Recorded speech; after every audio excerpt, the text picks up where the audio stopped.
It's become clear that Russia has no more offensive capabilities in the current state of the Ukraine war. The only real area they've advanced this whole year is by Bakhmut, and that was mostly done by Wagner forces. They've had a successful attack by Tokarivka recently, but a Ukrainian counterattack was able to push them back and liberate all of the settlements. Their offensives in the Sierbiansky forests and by Sinkivka have all made no progress, and it looks like if they stick to the doctrine they've been using for the whole war, they'll need to do a second mobilization to allow it to continue. The General Staff of the Ukrainian Armed Forces has warned that Russia will likely launch a second mobilization in order to replenish their combat capability and stop the growing success of the counteroffensive. I want to explain the main issues with Russian tactics and how their doctrine is flawed. When Russia did their first mobilization, I made a video where I grossly overestimated how effective the mobilized troops were going to be. Russia didn't train the new troops enough and used them to plug holes in their current lines and funneled them in over the end of 2022. The Russians relocated their experienced troops to areas like Bakhmut and Vuhledar, who were relieved by mobilized ones. For a while, Wagner acted as the main fist of the Russian army from January forward, since the Ministry of Defense knew they wanted to get international recognition and to be seen as superior to the Russian army for a potential promotion. This led to Wagner losing about 45,000 troops, mostly made of conscripts from January 2023 until the capture of Bakhmut. As the Wagner troops began to thin out at the end, Russian conscripts started to have to fill in the gaps.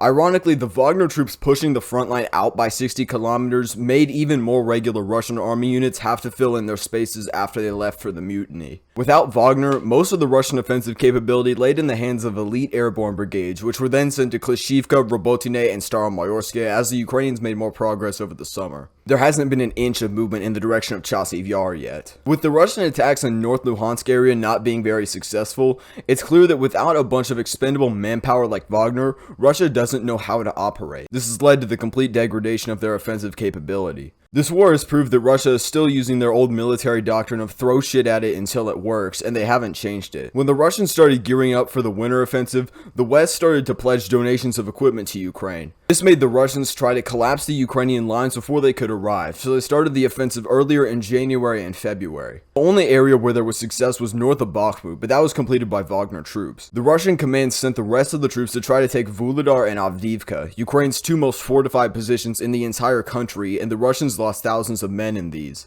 They wanted to stretch the Ukrainian forces thin so a breakthrough would happen at Bakhmut, but after the capture of Soledar, the progress in the area slowed down and it would take 5 more months of grinding to capture Bakhmut entirely. The absolute waste of life that was the Vuhledar and Avdiivka offensives really proves that all of Russia's tactics assume they have a numerical superiority, which for most of their history has been true. With Napoleon and the Germans in both world wars, the Russians could afford to flood enemy positions until they decided to retreat. But right now they have a declining population, the US has double, and China has 9 times their people. And even on the ground, Russia and Ukraine have roughly the same amount of soldiers actively on the battlefield. If Russia keeps acting like they have 6 million men like World War II, they're going to lose this war. The only hope for them is to mobilize about 500,000 conscripts and try to do a massive breakout offensive in Luhansk and then towards Siversk. The longer they wait, the more fortifications the Ukrainians can build, leading to higher casualties. I'm not even sure if 500,000 extra men could completely capture the rest of the Donetsk Oblast and Zaporizhzhia. With F-16s and ATACMs looking more and more like they're on the way,